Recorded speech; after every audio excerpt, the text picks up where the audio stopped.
আওয়ামী লীগের উপর নিষেধাজ্ঞা প্রত্যাহারের একটা আহ্বানটা কে করছে? Human rights watch. আচ্ছা, এই বিষয়গুলোকে কিভাবে দেখেন? একেবারে শুধু একটা বললাম না, এটা তাদের অবজারভেশন। দেখেন, আমি নিজে ব্যক্তিগতভাবে আমি মনে করি যে কোনো রাজনৈতিক দলকে আমি নিষিদ্ধ করার পক্ষে না। এটা আমি আগেও বহুবার বলছি, আমি কখনোই পক্ষে না। এবং আমি এটাও মনে করি, দেখেন, আমি শেখ হাসিনাকে গণহত্যাকারী মনে করি ভাই, আমি এটা পরিষ্কার কথা, এটা আমার অবজারভেশন। আমি যেভাবে দেখি উনি যে কাজ করছেন ওনার বিচার হওয়া উচিত, এবং উনি জেনে শুনে এই কাজগুলো অন্যায়গুলি করছেন। উনি করছেন, ওনার পুলিশ বাহিনী করছে, ওনার যারা অনুগত ছিল তারা সবাই এই কাজের সঙ্গে জড়িত ছিল। এদের সবারই কঠোর থেকে কঠোরতর বিচার হওয়া উচিত, এটা মনে করি। কিন্তু আমি পলিটিক্যাল পার্টিকে নিষিদ্ধ করার পক্ষে না। আমার মনে হয় এই গভর্নমেন্টে যেটা ভুল করছে তারা এই যে পলিটিক্যাল পার্টিকে তারা যে স্থগিত করে দিয়েছে, রাজনৈতিক কর্মকাণ্ড স্থগিত করে দিয়েছে, এবং আওয়ামী লীগ পেলে এই রাস্তার মধ্যে যেখানে সেখানে পিটানো হয়েছে, এগুলি হওয়ার মাধ্যমে না তারা শেখ হাসিনাকে এক ধরনের আপনার বাড়তি সুযোগ দিছে। এটা আমি মনে করি সিম্প্যাথি তৈরি হওয়ার না, ওটা না, সিম্প্যাথি আলাপ না। এই দেশের মানুষের মধ্যে শেখ হাসিনার প্রতি সিম্প্যাথি হবে এটা আমি মনে করি না, ওটা না। ঘটনা যেটা হয়েছে, এই যে মার খাওয়া লোকগুলো, এদেরকে আপনি দাঁড়ানোর সুযোগ যদি দিতেন, ওরা নিজের পায়ে দাঁড়াতো। কিন্তু এদেরকে আপনি যখন মার দিচ্ছেন, দৌড়াইছেন, অথবা কিছু কথা বলতে দেন নাই, কথা বলে তখন কিন্তু অন্য একটা আওয়ামী লীগ দাঁড়াই যেত। যখন আপনি না দিচ্ছেন তখন এই লোকগুলির সংখ্যা তো অনেক। এরা সবাই এখনো মনে করে তারা শেখ হাসিনা তাদের লিডার, এবং তারা মনে করে শেখ হাসিনা ছাড়া তাদের কোনো বিকল্প কোনো চয়েস নাই। এবং তার ফলে কি হয়েছে, সেখানে ওখানে বসে বসে তার মধ্যে তো কোনোই নাই, অনুশোচনা নাই, কোনো বক্তৃতা তো তার বক্তৃতা শুনে তো মনে হয় সে এখনো প্রাইম মিনিস্টার আছে, এরকম একটা ভাব নিয়ে কথা বলে। তো এইগুলি কিন্তু এরাও বিশ্বাস করতেছে। কিন্তু এরা নিজেরাই প্রতিবাদ করতো যদি এদেরকে আপনারা কথা বলতে দিতেন। কিন্তু আপনি কয়েকজন কিছু লোককে খুশি করার জন্য চট করে এদেরকে স্থগিত করে দিয়েছেন, তোমরা কিছু কথা বলতে পারবে না। এতে কি এদের কর্মকাণ্ডকে থেমে গেছে? থামে কখনো? থামে না তো। তো মাঝখানে তারা কি, তারা তলে তলে করতেছে, গুপ্ত প্রক্রিয়ায় করতেছে, এটা চলতেই থাকবে। এবং গুপ্ত প্রক্রিয়া করলে যে কত পাওয়ারফুল হয় এটা তো জামাত দেখাই দিছে। কিন্তু আমি মনে করি এই সরকার কতগুলো ভুল করেছে, যেটা তার মধ্যে একটা হলো কোনো পলিটিক্যাল পার্টিকে নিষিদ্ধ করাটা। পলিটিক্যাল পার্টিকে নিষিদ্ধ জনগণই দিতেন, করে দিত, আর পাবলিক এদেরকে গ্রহণ করতো না। কিন্তু সেটা তো করলেন না আপনারা। কিন্তু যা হবার করছে, এটা আমার একটা প্রশ্ন কিন্তু এখানে আছে যে দল হিসেবে আওয়ামী লীগ যেভাবে সরাসরি গণহত্যাকে সাপোর্ট করেছে, তাকে কোনো বিচারের আওতায় আনা উচিত না? হোক বিচার সরাসরি। আপনি যখন বলবেন যে আপনি যখন দায়ী করে ফেলাবেন যে তুমি করছো, তাহলে বিচার করেন। আমার তো বিচারে কোনো আপত্তি নাই, বিচার চলুক। বিচার চলা পর্যন্ত কি মানুষকে যেমন গ্রেফতার করা হয়, দলকে কি গ্রেফতার করার অপশন আছে? গ্রেফতার করা, জামিনও দেওয়া হয়। আওয়ামী লীগকে কিভাবে গ্রেফতার করা হবে? কিভাবে আপনি জামিন দিবেন? দল হিসেবে দল একটা মানুষ যখন, আপনি যখন আমাকে অভিযোগ করবেন, আমাকে সঙ্গে সঙ্গে নিয়ে গেল, নিয়ে আদালত আমাকে জামিন দেয় না, জামিন দেওয়ার যোগ্য মনে করলে? হ্যাঁ, এখানে যোগ্য মনে করতে হবে। যদি আদালত মনে না মনে করে দিবে না, এটা তো আদালত তো তাকে স্থগিত করে না রে ভাই। তার কার্যক্রম স্থগিত করছে গভর্নমেন্ট, আদালত করছে না। তাহলে ভাই, অন্য একটা প্রশ্ন। একেবারে আগামীকালকে তত্ত্বাবধায়ক সরকারের শুনানি আছে। শুনানির পরে যদি একটা, ওই যে বললাম নানামুখী চাপে নির্বাচন, ওই একটা জায়গায় কথা এসছে যে একদিকে নানান ধরনের নাশকতার একটা আমরা গন্ধ পাচ্ছি, আন্দোলনের গন্ধ পাচ্ছি, একদিকে আওয়ামী লীগের বিষয়ে, আওয়ামী লীগ এখন ওয়ার্ল্ড ওয়াইড একে তো তলে তলে কাজ করছে, ওয়ার্ল্ড ওয়াইড তারা একটা ক্যাম্পেইন চেষ্টা করছে। সরকারের পক্ষ থেকে কিন্তু একটা দাবি করা হচ্ছে যে আমাদের এত বেশি সফরের অন্যতম কারণও আছে বিভিন্ন দেশে গিয়ে আওয়ামী লীগের যে ক্যাম্পেইনগুলো আছে সেগুলোকে প্রতিহত করা। তো এই যে এখন একটা আন্তর্জাতিক সংস্থার পক্ষ থেকে আওয়ামী লীগের নিষেধাজ্ঞা প্রত্যাহারের দাবি আসলো, এবং নতুন করে আগামীকালকে যদি আবার তত্ত্বাবধায়ক সরকারের শুনানি হবে, এরপরে খুব অতি দ্রুত এটার একটা আদেশ আসবার কথা আছে। যদি হয়, সেখানে যদি তত্ত্বাবধায়ক সরকার পুনর্বহাল করা হয়, তখন হয়তো এই সরকার থাকবে না, নতুন সরকার হয়তো আসতে পারে। তো সব মিলিয়ে কি বলবেন?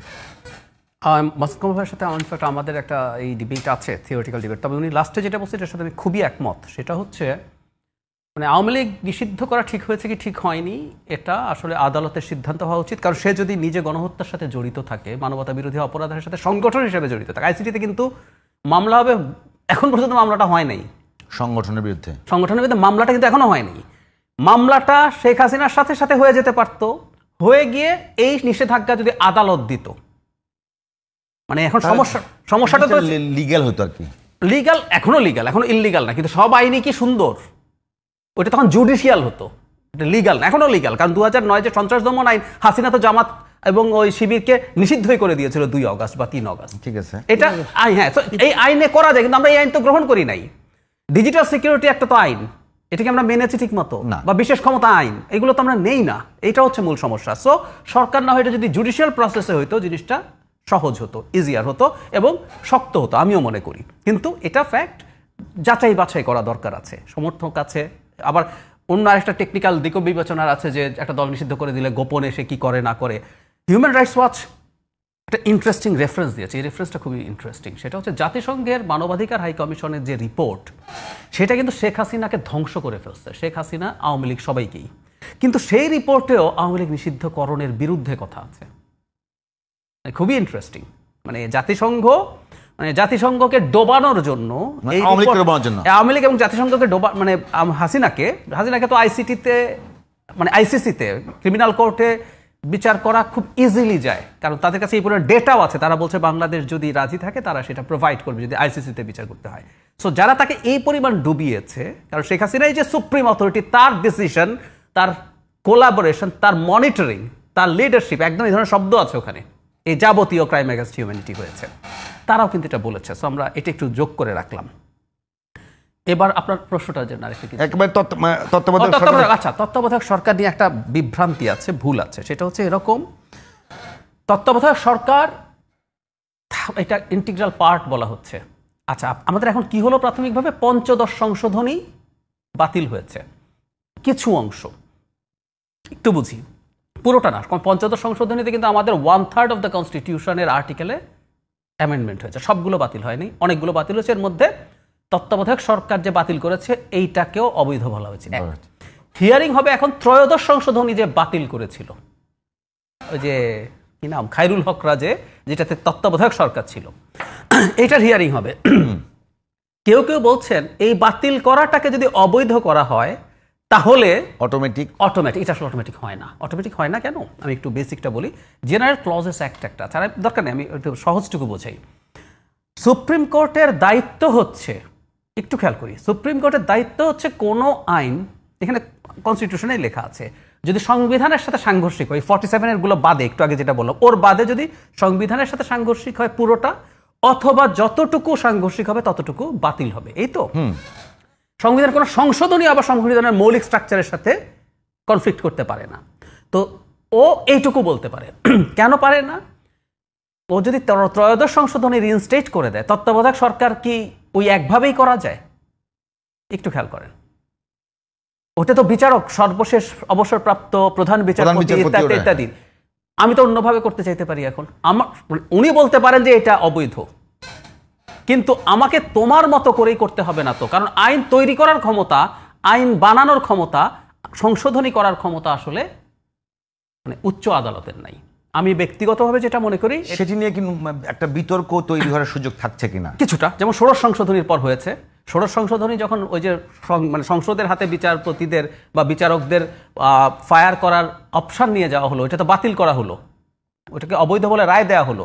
কিন্তু সুপ্রিম জুডিশিয়াল কাউন্সিল রিইনস্টেটেড হয় নাই বলে ডিবেট চললো এবং আওয়ামী লীগ এটা শেষ পর্যন্ত করে নাই। এটা আসলে দিনের শেষে সংসদই করবে, অন্য কোনোভাবে করা যায় কিনা। তার মানে আমি জাস্ট বটম লাইন হচ্ছে এটা, তত্ত্বাবধায়ক সরকার আগের ফর্মে চলে আসবে না। আগে মানে নতুন তত্ত্বাবধায়ক সরকার আসলে নতুন সংসদই হবে। এই সরকারটা তার মতো করেই নির্বাচন করবে। হয়তো নির্বাচনের আগে সে কিছু সাফল যদি করে সেটা এমনিই করবে, কিছু চেঞ্জ যদি করে এমনিই করবে। এটা ওই রায়ের সাথে সম্পর্ক আছে বলে আমি মনে করি না। একেবারে শেষে মাসুদ কামাল ভাই, আপনার কাছে আমি আবারও ওই প্রথম যে প্রশ্নটা করছিলাম, এখন ওই জায়গাতে আসি যে পুলিশ প্রশাসনের যে নৈতিক অবস্থান, তাদের অবকাঠামোগত অবস্থা খুবই খারাপ, সাথে সম্প্রতি অনেকগুলো ঘটনা যুক্ত হয়েছে। আবার নতুন করে তত্ত্বাবধায়ক সরকার ব্যবস্থা নিয়ে একটা বিতর্ক তৈরি হয়। এরপরেও কি আপনি অন্তপক্ষে কনভিন্স যে নির্বাচন একটা হবে ভালো?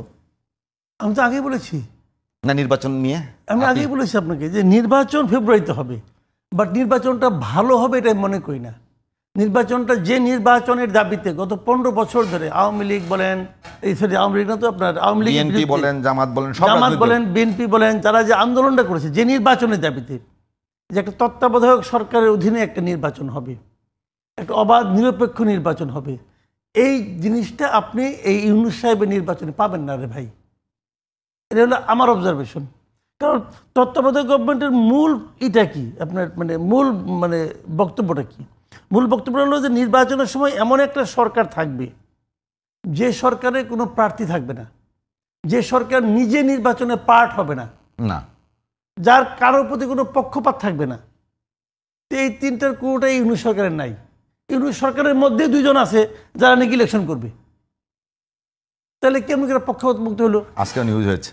তাহলে কেমন করে হলো বলেন? কিন্তু এইটা তো আপনার আলটিমেটলি নিরপেক্ষ সরকার না, এবং ওরা বলেও না আমি নিরপেক্ষ সরকার, ওরা তো বলেও না। তাহলে এটা তো তত্ত্বাবধায়ক সরকার যে প্রত্যাশাটা আমাদের, যার জন্য আমরা আন্দোলন করেছি গত 15 বছর, সেই আন্দোলনের মাধ্যমে এটা আসতেছে না। এখন আপনি যদি বলেন না জুলাই আন্দোলন হয়েছে, জুলাই অভ্যুত্থান হয়েছে, জুলাই অভ্যুত্থান হওয়ার পরে আমার ওই চাহিদা শেষ হয়ে গেছে, যদি বলেন শেষ হয়ে গেছে, তখন আপনাকে আমি বলবো তাহলে বিকল্প তাহলে কোন চাহিদা তৈরি হয়েছে, ওটার পরিবর্তে আমি কী পাইছি? কিছুই পাই নাই। তাহলে এটা কেমনি করে নির্বাচন সে ঠিকঠাক মতো করবে? সে নির্বাচন করতে পারবে না, তো একদম পারবে না। সে না বুঝেই কয় যে ইতিহাসের শ্রেষ্ঠ নির্বাচন উপহার দেবো। আর নির্বাচনকে উপহার দেওয়ার বিষয় নাকি রে ভাই? সে উপহার দিব সে সব পকেট থেকে বাইকে দেবো, আমি দিলাম উপহার। নিজের দেশে কি মনে করে এটা আমি বুঝি না। যদি কিছু বলতে চান একদম শেষ মিনিটে। না, আমাদের এখন শেষ কথাটা যেটা, সেটা হলো অনেক সমস্যা আছে, সরকারের অক্ষমতা বা দুর্বলতা আছে। আমরা সবাই এখন একটু সরকারকে সাহস দিয়ে সমর্থন দিয়ে যদি আরেকটু মোটিভেটেড রেখে নির্বাচনটা করিয়ে দিতে উপায় নাই তো আমাদের আসলে এখন ওনাদের হাতে যদি না থাকে, বাই এনি চান্স যদি ওনাদেরকে সরে যেতে হয় বা চিফ অ্যাডভাইজারকে সরে যেতে হয়, আমরা কিন্তু অ্যানার্কির মধ্যে পড়বো। এই আলাপ কিন্তু সামনে আনার চেষ্টা হচ্ছে যে উনি তো অনেক ব্যর্থতা, এটা ফ্যাক্ট। মাসুদ কামাল ভাই যেগুলো বলছেন উনি হয়তো খুবই শক্তভাবে বলছেন, এগুলো ভুল না, কিন্তু কেউ বলছেন যেহেতু উনি পারছেন না তো উনি চলে যাক। পাবেন না এই কারণে যে ডক্টর ইউনূস তো নিজে বলেছেন যে নির্বাচন ফেব্রুয়ারিতে হবে। সেই মার্চ মাসে অগাস্টের 5 তারিখে উনি যে ভাষণ দিয়েছেন, ওনারা আশ্বস্ত করার চেষ্টা করছেন। না, আশ্বস্ত উনি ঘোষণাই দিয়েছেন যে নির্বাচন ফেব্রুয়ারিতে হবে, প্রথমার্ধে হবে। তারপরে উনি ওনার এখান থেকে নির্বাচন কমিশনকে ওনারা জানিয়েছেন, নির্বাচন কমিশন সেভাবে কাজকর্ম শুরু করছে। নির্বাচন কমিশন জানিয়েছে তারা 2 মাস আগে করবে, নির্বাচনের আগে তারা তফসিল ঘোষণা করবে। যদি অন্য যে কোনো সময় এই জিনিসগুলো এইভাবেই হয়, এখানে কিন্তু কোনো গ্যাপ নাই। কিন্তু আনফর্চুনেট যেটা দুর্ভাগ্য যেটা, ডক্টর ইউনূস সাহেব তার নিজের এমন একটা ইমেজ মানুষের কাছে তৈরি করতে পেরেছেন যে ওনার কথা এখন বিশ্বাস করে না। এটা হলো একটা ভয়ঙ্কর ব্যাপার। আপনি যে কোনো লোককে বলেন, যে কোনো লোক, যে কোনো পর্যায়ের লোক, শিক্ষিত অশিক্ষিত, রিক্সাওয়ালা, শ্রমিক, যাকেই বলেন, দেখা হলে পরে যদি শুনে আপনি সাংবাদিক অথবা টেলিভিশন আছেন, আপনাকে সে প্রথম প্রশ্নটা করবে, ভাই নির্বাচন কি হবে? এটা বলতে চাচ্ছিলাম, এই প্রশ্ন তারা করে। এবং তারপর যদি আপনি বলেন যে হবে, তাহলে বলে কি ফেব্রুয়ারিতে কি হবে? এটা তার ফলোইং কোশ্চেন। তার মানে কি এই সাধারণ মানুষটারে তার সঙ্গে কি ডক্টর ইউনূস কোনো গাদ্দারি করছে? করে নাই তো, তার সঙ্গে তো দেখাও হয় না, চিনেও না। কিন্তু এই মানুষটার মধ্যে ওই ভদ্রলোক, এত বিশাল একটা ব্যক্তিত্ব, পার্সোনালিটি, তার সম্পর্কে তারা কোনো আস্থা রাখতে পারতেছে না। কেন? এটা কেন পারতেছে না এটা আমি বলতে পারবেন না, উনি বলতে পারবেন যে উনি কি এমন করছেন যে লোকজন ওনাকে বিশ্বাস করে না। অথবা উনি হয়তো লোক ভালো, অন্য লোক যারা আছে সমাজে যাদেরকে এই লোকগুলি বিশ্বাস করে তারা হয়তো ওনাকে বিশ্বাস করে না। এটা হতে পারে কি এমন কোন কর্মকাণ্ড মানুষ দেখেছে যে এই সরকারকে বিশ্বাস করে না? আমি বলতে পারবো না ভাই। এটা আমাকে যত লোক জিজ্ঞাসা কোনো কিছু হয়েছে কিনা যেটা আস্থা তৈরি করতে ব্যর্থতা পরিচয়, আমাকে যত লোক জিজ্ঞাসা করছে, আমি সবাইকে বলছি যে আমার তো মনে হয় নির্বাচন ফেব্রুয়ারিতে হবে। এটা কিন্তু আমার জবাব। আমি এখন পর্যন্ত কোথাও বলি নাই যে ফেব্রুয়ারিতে নির্বাচন হবে কিনা এটা আমি বিশ্বাস করি না, অথবা আমার আস্থা নাই, কোনো বলি না। আপনি কি বিশ্বাস করেন যে এখন পর্যন্ত যে আয়োজন আছে, আইন শৃঙ্খলা পরিস্থিতির যে অবস্থা, পুলিশের যে নৈতিক যে অবস্থা, এই সব মিলিয়ে একটি সুষ্ঠু নির্বাচন সম্ভব? শুনেন, ফেব্রুয়ারিতে নির্বাচন হবে বলে আমি বিশ্বাস করি। কিন্তু প্রশ্ন তো অনেকগুলো। 1 নম্বর হলো ফেব্রুয়ারিতে নির্বাচন হবে কিনা। আমি মনে করি ফেব্রুয়ারিতে নির্বাচন হবে, এটা আমি বিশ্বাস করি। আর বলছেন আপনি সুষ্ঠু নির্বাচন হবে কিনা। আমি মনে করি ডক্টর ইউনূসের পক্ষে একটা সুষ্ঠু নির্বাচন দেওয়ারই সম্ভব কোনো ক্ষমতা নাই। উনি একটা সুষ্ঠু নির্বাচন করতে পারবেন না ভাই, এটা আমি মনে করি। বাট সেটা তো পরের কথা, লোকে তো সুষ্ঠু কথা জিজ্ঞাসা করে না, পাবলিক জিজ্ঞাসা করে নির্বাচন হবে কিনা। তো এইটা তো আমি বুঝি না, এটা কেন পাবলিক জিজ্ঞেস করে। আমি মনে করি নির্বাচন হবে, আমি মনে করি এই নির্বাচন ফেব্রুয়ারিতে হবে, এটা আমি মনে করি। কিন্তু মানে সুষ্ঠু হবে কিনা এটা আমি মনে করি, সুষ্ঠু হবে বলে আমি মনে করি না। উনি সুষ্ঠু নির্বাচন দেওয়ার মতো সেই কোনো সক্ষমতাই নাই, কোনো চেষ্টাও নাই, কোনো প্রস্তুতিও নাই। আমি মনে এটাই আপনাকে প্রশ্নটা করেছিলাম যে আসলে একটা সফল নির্বাচন না হলে বাংলাদেশ চরম ঝুঁকির মধ্যে পড়বে। আপনার কাছে আসবো একটু যাইবে, আপনার একই প্রশ্নটা করি, যদি সফল নির্বাচন না হলে বাংলাদেশ ঝুঁকির মধ্যে পড়বে বলে অনেকেই বলছেন, একটা সফল নির্বাচন করবার মতো যে পরিবেশ তৈরি হবার কথা সেটি কি এখন পর্যন্ত আছে? অ্যাপারেন্টলি নেই, কিন্তু আমি মনে করি সফল নির্বাচন হওয়ার সম্ভাবনা অনেক বেশি। কেন বলছি, মানে কেন মনে হচ্ছে সবার কাছে যে একটা সংশয় আছে, অনিশ্চয়তা আছে। যেমন ধরুন, আমি আজকে এখানে আসার সময় বাইতুল মোকাররম মসজিদের সামনে দিয়ে এসেছি। আমি একটা অন্য জায়গায় অন্য কাজ থেকে আসছিলাম। এখানে ইসলামী আন্দোলন বাংলাদেশ একটা জায়গায় একটা গেটে এবং আরেকটা গেটে জামাতে ইসলামী সমাবেশ করছেন। তাদের সেই লোয়ার হাউসের পিআর এবং গণভোট নভেম্বরের মধ্যে হতে হবে এবং জ্যাম লেগে গেছে। ফলে আমি না চাইতে ওই অনেকক্ষণ আমাকে আটকে থাকতে হলো। তাদের বক্তব্য শুনলাম, হুমকি দিচ্ছেন সরকারকে দেখে নেবেন, উপদেষ্টাদেরকে টেনে নামিয়ে ফেলবেন, নানান কথাবার্তা যেগুলো মেঠো বক্তৃতা হয়। সো অনেকের মনে হতে পারে যে একটা দেশের নির্বাচন ফেব্রুয়ারিতে, তফসিল ঘোষণার জন্য আর 1.5 মাসের মতো সময় বাকি আছে, তো সেখানে নির্বাচনের আবহ নাই অ্যাপারেন্টলি মনে হয়। কারণ ওনারা এখনো কিন্তু ওই হুমকি পিআরের দাবি এবং হুমকি দিচ্ছেন। এখন তো বাংলাদেশে বহু বছর পর, মানে 8 সালের নির্বাচনটাকে যদি আমরা মোটা দাগে ফেয়ার ধরি, এটা নিয়েও সমালোচনা আছে, তাহলে চিন্তা করে দেখি আমরা 17, 18 বছর, 19 বছরের মতো হয়ে যাচ্ছে, 18 বছর সময় চলে গেল। তো এই সময়ের মধ্যে একটা নির্বাচন হবে, মানুষের কত আগ্রহ। যখন ডাকসু নির্বাচন নিয়ে এত ক্রেজি আমরা হলাম কেন, চ্যানেল সহ সবাই বিরাট বিরাট টক শো করছে সমানে 1-1.5 মাস ধরে, কারণ একটা ফেয়ার নির্বাচন সামনে এসছে। কিন্তু সেই তুলনায় তো জাতীয় নির্বাচন নিয়ে এখন শুধুমাত্র নির্বাচনময় হয়ে যাওয়ার কথা ছিল। আমরা এখানে কি আলোচনা করছি? কনফিউশন, লোয়ার হাউসে পিআর, জুলাই সনদ যে হইলো না, ওই দল যে স্বাক্ষর করলো না, কি হলো, কেন হবে, কি হবে, গণভোট যদি আগে না হয় কি হবে, ওরা কি নির্বাচনে যাবে? এটা হচ্ছে পরিস্থিতির কারণে এই সংশয়গুলো তৈরি হচ্ছে। এবং মাসুদ কামাল ভাইয়ের সাথে আমি একটা জায়গায় একমত, সেটা হলো আমি ব্যক্তিগতভাবে মনে করি ডক্টর ইউনূসের এবার নির্বাচন দেয়া নিয়ে খুবই সদিচ্ছা আছে, কিন্তু সেটা হলেও ওনার সরকারে থাকা কিছু মানুষ সম্পর্কে এক ধরনের পারসেপশন আছে।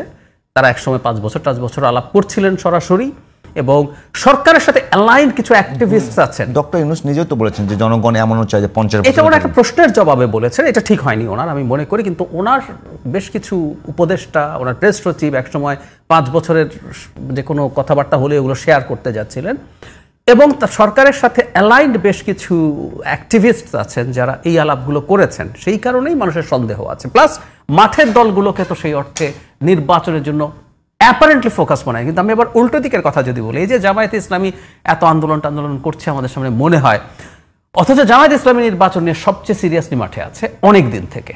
তার 300টা সিটে ক্যান্ডিডেট আছে এবং তারা ওখানে পিআরের আলাপ করেন না। আমি খোঁজ নিয়েছি এবং আমি তাদেরকে জিজ্ঞাসা করেছি, আপনারা কি পিআরের কথা বলেন? না, ওনারা ওখানে ফার্স্ট পাস দ্য পোস্ট যে সিস্টেমে এখন ভোট হয়, সেটা নিজেকে ক্যান্ডিডেট হিসাবে দাঁড়িপাল্লায় ভোট চাইছেন। সেই কারণে আমি মনে করি এটা একটা রাজনৈতিক কৌশলের অংশ। শেষ পর্যন্ত আসলে নির্বাচনে সবাই যাবেন, কারণ নির্বাচনে যাওয়া না যাওয়া আসলে কোনো অপশন নাই আমার কাছে মনে হয়। মাসুদ ভাই একটা বিষয় বলবেন যে যোগ করে দেই প্লিজ। এটা হলো দলের দিক। আবার সরকারের ব্যবস্থাপনার ক্ষেত্রে এটাও আমি একমত যে সরকারের ইনএফিসিয়েন্সি আমাদেরকে ভীত করে। ছোটখাটো আইন শৃঙ্খলা পরিস্থিতি সরকার যখন ভালো ম্যানেজ করতে পারে না, মূল চ্যালেঞ্জ কিন্তু আইন শৃঙ্খলা রক্ষা। আমাদের বাহিনী শেখ হাসিনার সময় যে পর্যায়ে চলে গিয়েছিল, পোস্ট 5 আগস্ট পুলিশ যেখানে গেছে সেখান থেকে ব্যাক করে আসা, যদিও সেনাবাহিনী অনেক বেশি ডেপ্লয়েড থাকবে এবং সেনাবাহিনী কিন্তু স্ট্রাইকিং ফোর্স না, সেনাবাহিনী এবার আইন শৃঙ্খলা রক্ষাকারী বাহিনী হিসাবে মাঠে থাকবে, যেটার জন্য আমরা দীর্ঘদিন ফাইট করেছি, আনসার থাকবে। সো এটাও একটা ঝুঁকির জায়গা হতে পারে যদি রাজনৈতিক দলগুলো নিজেদের মধ্যে সংঘাতে লিপ্ত হয়, কঠিন হতে পারে। মাসুদ ভাই একটা ওই জায়গাতে যাই, একেবারে জুলাই সনদ স্বাক্ষর নিয়ে একটা আলোচনা এসেছিল, জামাত হয়তো জুলাই সনদে স্বাক্ষর করবে না। একটা সময় কথা আসলো যে জামাত জুলাই সনদে স্বাক্ষর করবে না, ওখানে উপস্থিত থাকবে। এরপরেই একটা বিষয় আসলো, মোটামুটি এনসিপির পক্ষ থেকে বললো জামাতের যে পিআর পদ্ধতির যে আন্দোলন পরিকল্পিতভাবে এটা একটা প্রতারণা মানুষের সাথে।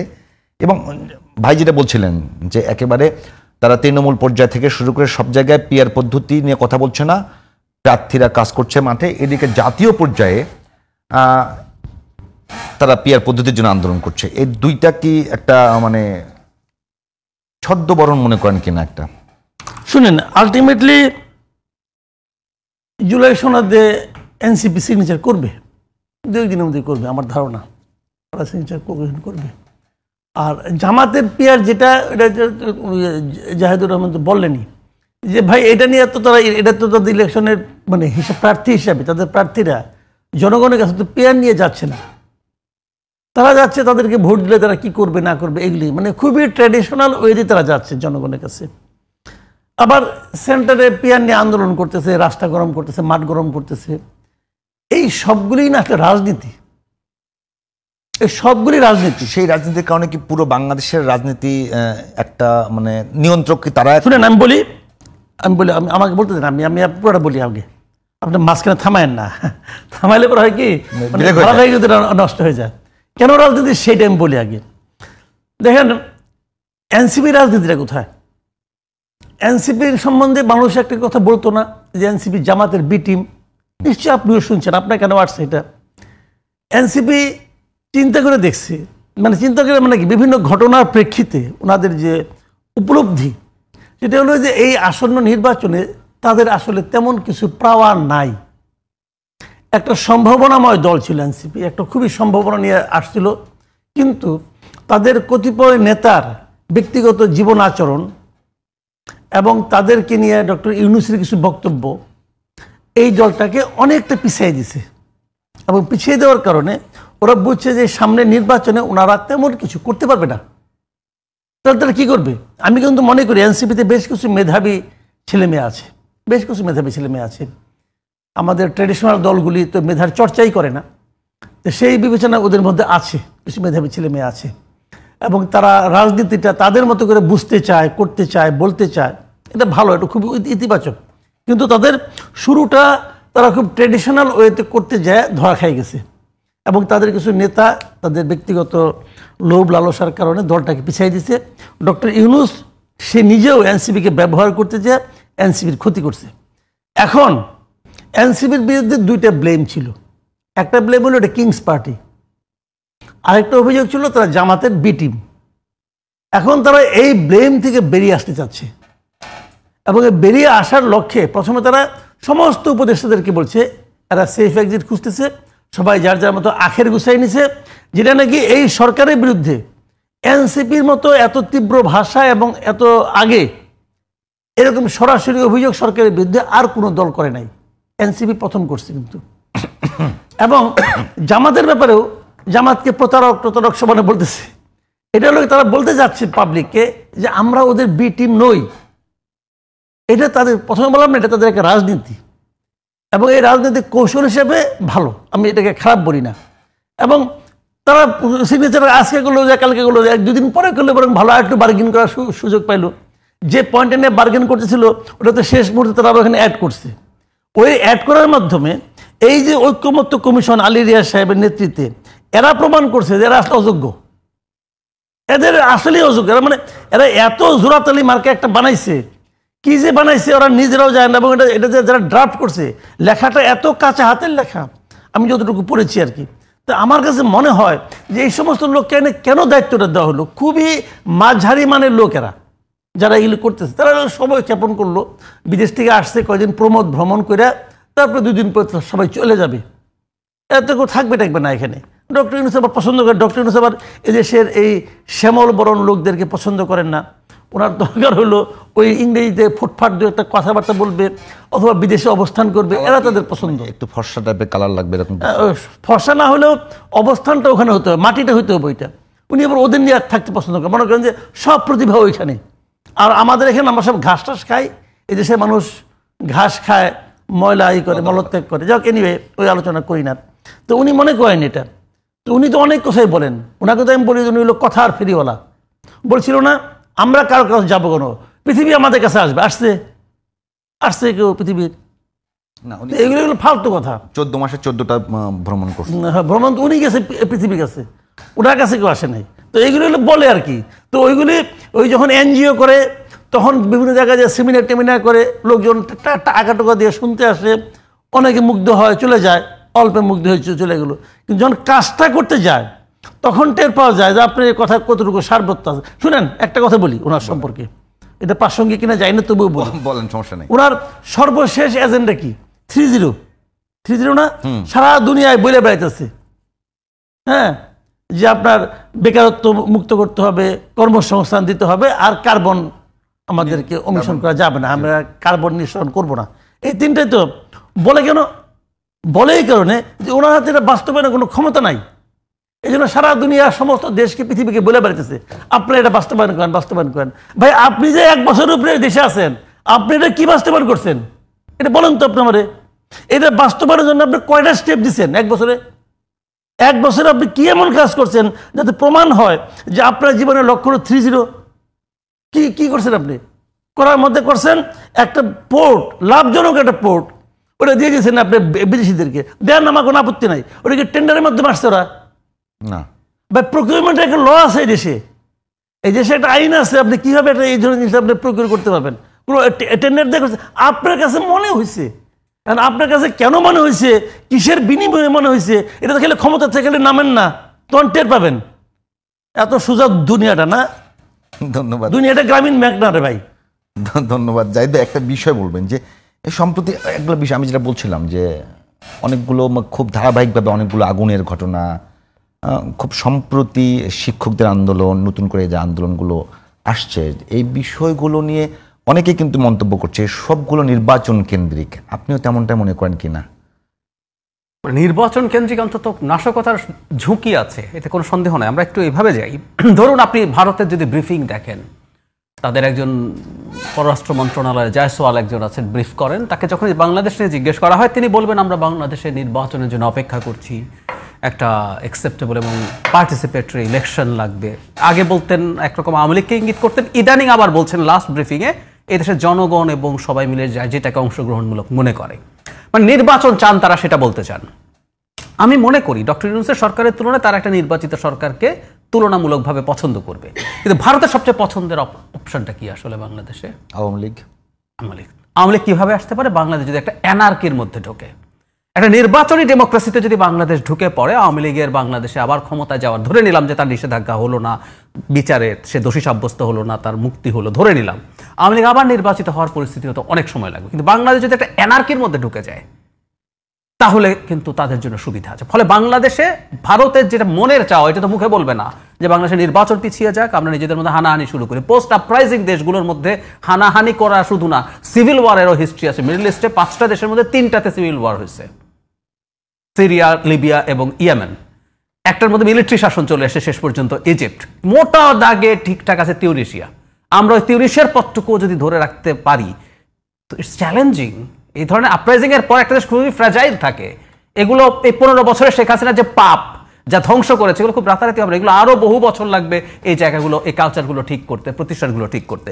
সো এটাকে কেন্দ্র করে নাশকতা হতে পারে। বিশেষ করে এয়ারপোর্টের যে আগুনটা, এটার যে সিন আমাদের সামনে এসছে, মানে যেভাবে আগুন, যেভাবে ধোঁয়া, মানে বিভৎস ব্যাপার হতে পারে। আজও কিন্তু স্কুল কলেজগুলোকে একটু সতর্ক করা হয়েছে। এর আগে এয়ারপোর্টের সতর্কতা জারি করা হয়েছিল, সেটা হয়তো বলছে যে অন্য রিজনে করা হয়েছিল।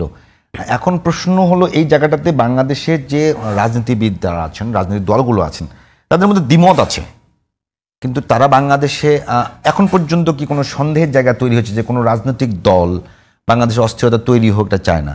তো সেক্ষেত্রে এই যে এখন যে মানে বিভিন্ন জায়গায় সতর্কতা জারি করা, বিভিন্ন ধরনের ঘটনা ঘটছে, নাশকতা হতে পারে, এখানে পুরো ব্যর্থতা আসলে কার দিকে যায়?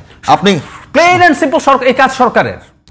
যেমন আমি এয়ারপোর্টের কথা বলি, এয়ারপোর্টে কার্গো হ্যান্ডলিং এর ওখানে ফায়ার হাইড্রেন্ট নাই, ধরেন এটা অ্যাক্সিডেন্ট, ধরে নিলাম, সব ছাই হয়ে যেত না যদি যথেষ্ট পরিমাণে। এয়ারপোর্টের মতো এরকম মারাত্মক সেন্সিটিভ একটা জায়গায় আমি একজন ওখানকার পরিচালকের একটা সাক্ষাৎকার দেখলাম, এখন মানে যথেষ্ট পরিমাণ প্রস্তুতি নেই। তো এগুলো তো আসলে লাগবে, দিনের শেষে সব সরকারের দেয়। কিন্তু আমি একটা কথা একটু বলতে যাচ্ছিলাম, সেটা হলো এটা তো একটা দিক। এরকম নাশকতা আপনি রাজনৈতিক দলগুলোকে করতে হবে না। বাংলাদেশের যথেষ্ট পরিমাণ আওয়ামী লীগ আছে, তাদের প্রচুর টাকা আছে, ভারতের এজেন্টরা আছে, চাইলে করা যায়।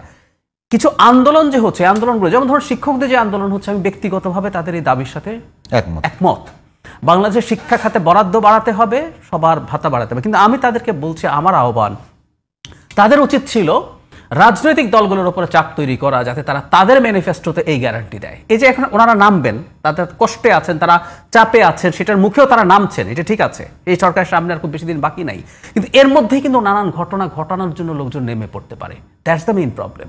সো এগুলো চলার সম্ভাবনা আছে, এবং এই কারণেই বলছি সরকারকে সত্যিকার অর্থে অনেক সতর্ক থাকতে হবে। কারণ এই ঝুঁকি নির্বাচন হয়ে যাওয়া পর্যন্ত থাকবে। শুধু নির্বাচন হয়ে যাও না, বাংলাদেশ একটা নির্বাচিত সরকার এসে যদি একটা স্টেবল বাংলাদেশ তৈরি হয়, ভারতের জন্য সবচেয়ে খারাপ জিনিস হচ্ছে একটা গণতান্ত্রিক স্টেবল বাংলাদেশ। ভারত চায় বাংলাদেশে একটা অস্থিরতা চলতে থাকুক, অথবা যেটা তার বেস্ট অপশন, শেখ হাসিনাকে আর পারবে না, আওয়ামী লীগ বা তার মতো যদি কাগজে কলমে টেকনিক্যালি বলছি একজন সার্ভ্যান্ট পায়, একজন স্লেভ পায় যে তার ইন্টারেস্ট ফুলফিল করবে, গায়ের জোরে ক্ষমতায় থাকবে এবং সে তার পারপাস সার্ভ করবে। সুতরাং আমাদের অস্থিরতা ভবিষ্যতেও আছে, ভবিষ্যতে নির্বাচিত সরকারকেও কেয়ারফুল থাকতে হবে। মাসুদ ভাই, একই প্রশ্ন আপনার কাছেও একইভাবে, আপনি কিভাবে দেখেন কিনা যে এই যে সম্প্রতি অনেকগুলো ঘটনা ঘটছে, আরও নাশকতার সম্ভাবনা আছে, সতর্কতা জারি করা, মানে সরকার যেখানে নির্বাচনের দিকে যাচ্ছে, আপনি নিজেও বলছেন নির্বাচন নিয়ে কোনো সংখ্যা দেখছেন না, কিন্তু সাধারণ মানুষ তো সন্তুষ্ট হবে, খুবই স্বাভাবিক। না, এই যে নাশকতা, না দেখেন এগুলো পেছনে আমার কিন্তু এগুলো টোটালি এক্সিন মনে হয় না, কিন্তু আমি কি মনে হয় না হয়তো কিছু যায় আসে না, কারণ আমার কাছে তো কোনো প্রমাণ নাই। কাজে এটা আমি বললে কিন্তু আমার কাছে যে জিনিসটা খারাপ লাগে সেই জিনিসটা হলো যে যাদের দেখেন একটা দলকে আপনারা এখান থেকে মানে একটা দল বলব, আমি বলি একটা গভর্নমেন্টকে, একটা গোষ্ঠীকে, একটা সিন্ডিকেটকে যারা লাভ করছিল, সুবিধা পাচ্ছিল, তাদেরকে দেশ থেকে তাড়াই দেওয়া হয়েছে তো তাদের লোকজন এখানে অনেক আছে, তারা নানা ধরনের অপকর্ম করতেই পারে, এটা করাটা আমি মনে করি অস্বাভাবিক। আচ্ছা, যমুনায় তো করে না, কেন করে না বলেন? করে না হলো ওখানে পর্যাপ্ত নিরাপত্তা আছে, ঠিক কিনা? তাহলে এয়ারপোর্টে ওখানে পর্যাপ্ত নিরাপত্তা থাকে না কেন? আপনার এয়ারপোর্ট থেকে সেন্সিটিভ জায়গা, আপনাকে সবগুলি জায়গায় বলতেছি না, আমি বলি না যে আমার বাড়ির সামনে করেন, তা বলতেছি না ভাই। আপনার এরকম সেন্সিটিভ জায়গা তো কিন্তু থাকবে, সেই সেন্সিটিভ জায়গাগুলো কোনগুলো? যদি কেউ নাশকতা, আপনি যদি ধরে নেন যে ওরা নাশকতা করতে পারে, তো ওদেরকে থামানোর জন্য আপনার কিছু প্রস্তুতি থাকবে না। এক নম্বর হলো আমি করতে দেবো না, দুই নম্বর হলো যদি করে ফেলে সেটাকে আমরা ছড়াতে দেব না। আমি তো ওই আগুনের সময় বেশ অনেকগুলো লোকের ইন্টারভিউ দেখলাম, ওই মানে ইনস্ট্যান্ট অনেক ইন্টারভিউ নিচ্ছে। আমি সব মিলিয়ে আমার যেটা সিদ্ধান্ত, যে আমি যেটা উপলব্ধি করলাম, এই আগুনটা একদম শুরুতেই নেভানো সম্ভব ছিল, একদম শুরুতেই নেভানো সম্ভব ছিল। আর এবার রানওয়েতে সবসময় 4টা ফায়ার ব্রিগেডের গাড়ি থাকে, সবসময় থাকে, তো ওই গাড়িগুলো ঢুকতে দেওয়া হয় নাই। ঘটনা 45 মিনিটের মতো, হ্যাঁ, ঢুকতে দেওয়া হয় নাই। তা আগুন তো ওই সময় ছড়াই পড়ছে।